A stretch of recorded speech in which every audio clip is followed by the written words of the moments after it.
राधे कृष्णा। आज हम दुर्गा सप्तशती के पंचम अध्याय का वृतांत सुनेंगे। देवताओं द्वारा देवी की स्तुति, चंड मुंड के मुख से अंबिका के रूप की प्रशंसा सुनकर शुंभ का उनके पास दूध भेजना और दूध का निराश लौटना। श्री दुर्गाय नमः। इस उत्तर चरित्र के रुद्र ऋषि हैं, महासरस्वती देवता हैं, अनुष्टुप छंद हैं, भीमा शक्ति हैं, ब्राह्मरी बीज हैं, सूर्य तत्व हैं और सामवेद स्वरूप है। महासरस्वती की प्रसन्नता के लिए उत्तर चरित्र के पाठ में इसका विनियोग किया जाता है। जो अपने कर कमलों में घंटा, शूल, हल, शंख, मुसल, चक्र, धनुष और बाण धारण करती हैं, शरद ऋतु के शोभा संपन्न चंद्रमा के समान जिनकी मनोहर कांति है, जो तीनों लोगों की आधारभूता और शुंभ आदि दैत्यों का नाश करने वाली है तथा गौरी के शरीर से जिनका प्रकट हुआ है, उन महासरस्वती देवी का मैं निरंतर भजन करता हूँ। ऋषि कहते हैं, पूर्व काल में शुंभ और निशुंभ नामक असुरों ने अपने बल के घमंड में आकर शचीपति इंद्र के हाथ से तीनों लोगों का राज्य और यज्ञ भाग छीन लिए। वे ही दोनों सूर्य, चंद्रमा, कुबेर, यम और वरुण के अधिकार का भी उपयोग करने लगे। वायु और अग्नि का कार्य भी वे ही करने लगे। उन दोनों ने सब देवताओं को अपमानित, राज्य भ्रष्ट, पराजित तथा अधिकारहीन करके स्वर्ग से निकाल दिया। उन दोनों महान असुरों से तिरस्कृत देवताओं ने अपराजित देवी का स्मरण किया और सोचा, जगदम्बा ने हम लोगों को वर दिया था कि आपातकाल में स्मरण करने पर मैं तुम्हारी सब आपत्तियों का तत्काल नाश कर दूंगी। यह विचार कर देवता गिरिराज हिमालय पर गए और वहां भगवती विष्णु माया की स्तुति करने लगे। देवता बोले, देवी को नमस्कार है, महादेवी शिव को सर्वदा नमस्कार है, प्रकृति एवं भद्रों का प्रणाम है।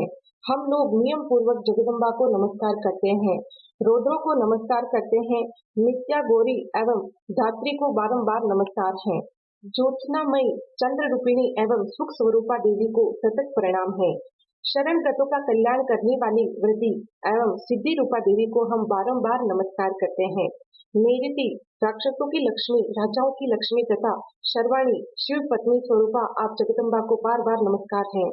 दुर्गा, दुर्गपारा, दुर्गम संकट से पार उतारने वाली, सारा, सबकी सारभूता, सर्वकारिणी, ख्याति, कृष्णा और धूम्रा देवी को सर्वदा नमस्कार है। अत्यंत सौम्य तथा अत्यंत रौद्र रूपा देवी को हम नमस्कार करते हैं। उन्हें हमारा बारंबार प्रणाम है। जगत की आधारभूता प्रति देवी को बारंबार नमस्कार है। जो देवी सब प्राणियों में विष्णु माया के नाम से कही जाती है, उनको नमस्कार, उनको नमस्कार, उनको बारंबार नमस्कार है। जो देवी सब प्राणियों में चेतना कहलाती है, उनको नमस्कार, उनको नमस्कार, उनको बारंबार नमस्कार है। जो देवी सब प्राणियों में बुद्धि रूप से स्थित है, उनको नमस्कार, उनको नमस्कार, उनको बारंबार नमस्कार है। जो देवी सब प्राणियों में निद्रा रूप से स्थित है, उनको नमस्कार, उनको नमस्कार, उनको बारंबार नमस्कार है। जो देवी सब प्राणियों में क्षुधा रूप से स्थित है, उनको नमस्कार, उनको नमस्कार, उनको बारंबार नमस्कार है। जो देवी सब प्राणियों में छाया रूप से स्थित है, उनको नमस्कार, उनको नमस्कार, उनको बारंबार नमस्कार है। जो देवी सब प्राणियों में शक्ति रूप से स्थित है, उनको नमस्कार, उनको नमस्कार, उनको बारंबार नमस्कार है। जो देवी सब प्राणियों में कृष्ण रूप से स्थित है, उनको नमस्कार, उनको नमस्कार, उनको बारंबार नमस्कार है। जो देवी सब प्राणियों में शांति, क्षमा रूप से स्थित है, उनको नमस्कार, उनको नमस्कार, उनको बारंबार नमस्कार है। जो देवी सब प्राणियों में जाति रूप से स्थित है, उनको नमस्कार, उनको नमस्कार, उनको बारंबार नमस्कार है। जो देवी सब प्राणियों में लज्जा रूप से स्थित है, उनको नमस्कार, उनको नमस्कार, उनको बारंबार नमस्कार है। जो देवी सब प्राणियों में शांति रूप से स्थित है, उनको नमस्कार, उनको नमस्कार, उनको बारंबार नमस्कार है। जो देवी सब प्राणियों में श्रद्धा रूप से स्थित है, उनको नमस्कार, उनको नमस्कार, उनको बारंबार नमस्कार है। जो देवी सब प्राणियों में शांति रूप से स्थित है, उनको नमस्कार, उनको नमस्कार, उनको बारंबार नमस्कार है। जो देवी सब प्राणियों में लक्ष्मी रूप से स्थित है, उनको नमस्कार, उनको नमस्कार, उनको बारंबार नमस्कार है। जो देवी सब प्राणियों में गति रूप से स्थित है, उनको नमस्कार, उनको नमस्कार, उनको बारंबार नमस्कार है। जो देवी सब प्राणियों में स्मृति रूप से स्थित हैं, उनको नमस्कार, उनको नमस्कार, उनको बारंबार नमस्कार है। जो देवी सब प्राणियों में दया रूप से स्थित हैं, उनको नमस्कार, उनको नमस्कार, उनको बारंबार नमस्कार है। जो देवी सब प्राणियों में तुष्टि रूप से स्थित हैं, उनको नमस्कार, उनको नमस्कार, उनको बारंबार नमस्कार है। जो देवी सब प्राणियों में माता रूप से स्थित है, उनको नमस्कार, उनको नमस्कार, उनको बारंबार नमस्कार है। जो देवी सब प्राणियों में भ्रांति रूप से स्थित है, उनको नमस्कार, उनको नमस्कार, उनको बारंबार नमस्कार है। जो जीवों के इंद्रिय वर्ग की अधिष्ठात्री देवी एवं सब प्राणियों में सदा व्याप्त रहने वाली हैं, उन व्याप्ति देवी को बारंबार नमस्कार है। जो देवी चैतन्य रूप से इस संपूर्ण जगत को व्याप्त करके स्थित है, उनको नमस्कार, उनको नमस्कार, उनको बारंबार नमस्कार है। पूर्व काल में अपने अभिष्ट की प्राप्ति होने से देवताओं ने जिनकी स्तुति की तथा देवराज इंद्र ने बहुत दिनों तक जिनका सेवन किया, वह कल्याण की साधन भूता ईश्वरी हमारा कल्याण और मंगल करे तथा सारी आपत्तियों का नाश कर डाले। उद्दंड दैत्यों से सताए हुए हम सभी देवता जिन परमेश्वरी को इस समय नमस्कार करते हैं तथा जो भक्ति से विनम्र पुरुषों द्वारा स्मरण की जाने पर तत्काल ही संपूर्ण विपत्तियों का नाश कर देती हैं, वे जगदम्बा हमारा संकट दूर करे। ऋषि कहते हैं, राजन, इस प्रकार जब देवता स्तुति कर रहे थे, उस समय पार्वती देवी गंगा जी के जल में स्नान करने के लिए वहां आई। उन सुंदर भुवों वाली भगवती ने देवताओं से पूछा, आप लोग यहाँ किसकी स्तुति करते हैं? तब उन्हीं के शरीर कोश से प्रकट हुई शिवा देवी बोली, शुंभ दैत्य से तिरस्कृत और युद्ध में निशुंभ से पराजित हो यहाँ एकत्रित हुए ये समस्त देवता यह मेरी ही स्तुति कर रहे हैं। पार्वती जी के शरीर कोश से अंबिका का प्रादुर्भाव हुआ था, इसीलिए वे समस्त लोकों में कौशिकी कही जाती हैं। कौशिकी के प्रकट होने के बाद पार्वती देवी का शरीर काले रंग का हो गया, अतः वे हिमालय पर रहने वाली कालिका देवी के नाम से विख्यात हुई। तदंतर शुंभ निशुंभ के भृत्य चंडमुंड वहां आए और उन्होंने परम मनोहर रूप धारण करने वाली अंबिका देवी को देखा। फिर वे शुंभ के पास जाकर बोले, महाराज, एक अत्यंत मनोहर स्त्री है जो अपनी दीर्घ कांति से हिमालय को प्रकाशित कर रही है। वैसा उत्तम रूप कहीं किसी ने भी नहीं देखा होगा। असुरेश्वर, पता लगाइए वह देवी कौन है और उसे ले लीजिए। स्त्रियों में तो वह रत्न है, उसका प्रत्येक अंग बहुत ही सुंदर है तथा वह अपने श्री अंगों की प्रभा से संपूर्ण दिशाओं में प्रकाश फैला रही है।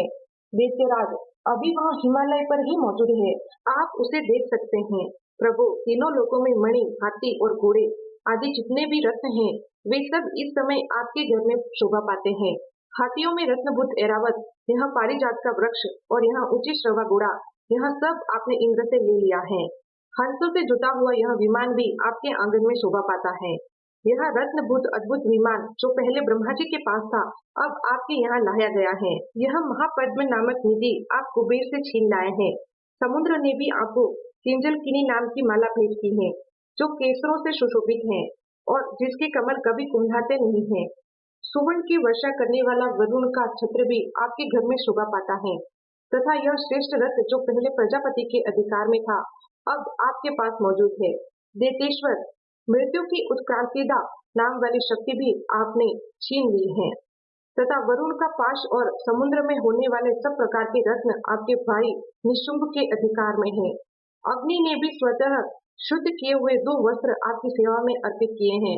दैत्यराज, इस प्रकार सभी रत्न आपने एकत्र कर लिए हैं।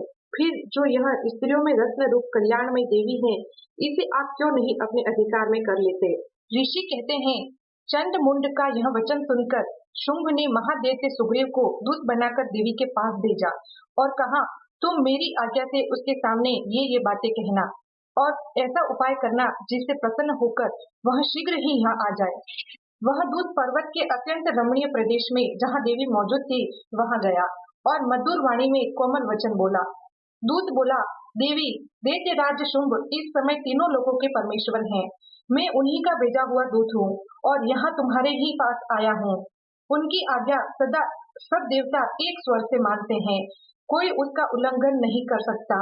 वे संपूर्ण देवताओं को परास्त कर चुके हैं। उन्होंने तुम्हारे लिए जो संदेश दिया है उसे सुनो। संपूर्ण त्रिलोकी मेरे अधिकार में है, देवता भी मेरी आज्ञा के अधीन चलते हैं। संपूर्ण यज्ञों के भागों को मैं ही पृथक पृथक भोगता हूँ। तीनों लोकों में जितने श्रेष्ठ रत्न हैं, वे सब मेरे अधिकार में हैं। देवराज इंद्र का वाहन ऐरावत, जो हाथियों में रत्नों के समान है, मैंने छीन लिया है। क्षीर सागर का मंथन करने से जो अश्व रत्न ऊंची श्रवा प्रकट हुआ था, उसे देवताओं ने मेरे पैरों पर पड़कर समर्पित किया है। सुंदरी, उनके सिवा और भी जितने रत्नभूत पदार्थ देवताओं, गंधर्वों और नागों के पास थे, वे सब मेरे ही पास आ गए हैं। देवी, हम लोग तुम्हें संसार की स्त्रियों में रत्न मानते हैं, अतः तुम हमारे पास आ जाओ, क्योंकि रत्नों का उपभोग करने वाले हम ही हैं। चंचल कटाक्षों वाली सुंदरी, तुम मेरी या मेरे भाई महापराक्रमी निशंभु की सेवा में आ जाओ, क्योंकि तुम रत्न स्वरूपा हो। मेरा वरण करने से तुम्हें तुलना रहित महान ऐश्वर्य की प्राप्ति होगी। अपनी बुद्धि से यह विचार कर तुम मेरी पत्नी बन जाओ। ऋषि कहते हैं, दूत के यो कहने पर कल्याणमयी भगवती दुर्गा देवी, जो इस जगत को धारण करती है, मन ही मन गंभीर भाव से मुस्कुराई और इस प्रकार बोली। देवी ने कहा, दूत, तुमने सत्य कहा है, इसमें तनिक भी मिथ्या नहीं है। शुंभ तीनों लोगों का स्वामी है और निशुंभ भी उसी के समान पराक्रमी है, किंतु इस विषय में मैंने जो प्रतिज्ञा कर ली है, उसे मिथ्या कैसे करूं? मैंने अपनी अल्प बुद्धि के कारण पहले से जो प्रतिज्ञा कर रखी है, उसे सुनो। जो मुझे संग्राम में जीत लेगा, जो मेरे अभिमान को चूर्ण कर देगा तथा संसार में जो मेरे समान बलवान होगा, वही मेरा स्वामी होगा। इसीलिए शुंभ अथवा महादैत्य निशुंभ स्वयं ही यहाँ पधारे और मुझे जीतकर शीघ्र ही मेरा पाणी ग्रहण कर ले। इसमें विलंब की क्या आवश्यकता है?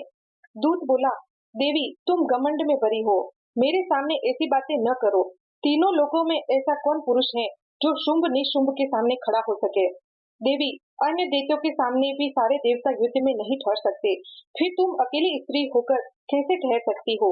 जिन शुंभ आदि दैत्यों के सामने इंद्र आदि सब देवता भी युद्ध में खड़े नहीं हुए, उनके सामने तुम स्त्री होकर कैसे जाओगी? इसीलिए तुम मेरे ही कहने से शुंभ निशुंभ के पास चली चलो। ऐसा करने से तुम्हारे गौरव की रक्षा होगी, अन्यथा जब वे केश पकड़कर घसीटेंगे, तब तुम्हें अपनी प्रतिष्ठा खोकर जाना पड़ेगा। देवी ने कहा, तुम्हारा कहना ठीक है, शुंभ बलवान है और निशुंभ भी बड़े पराक्रमी हैं, किंतु क्या करूं? मैंने पहले बिना सोचे समझे प्रतिज्ञा कर ली है, अतः अब तुम जाओ। मैंने तुमसे जो कुछ कहा है, वह सब दैत्यराज से आदर पूर्वक कहना, फिर वे जो उचित जान पड़े करे। इस प्रकार श्री मार्कंडेय पुराण में सावर्णिक मनवंतर की कथा के अंतर्गत देवी महात्म्य में देवी दूत संवाद नामक 5वां अध्याय माँ दुर्गा के चरणों में अर्पण।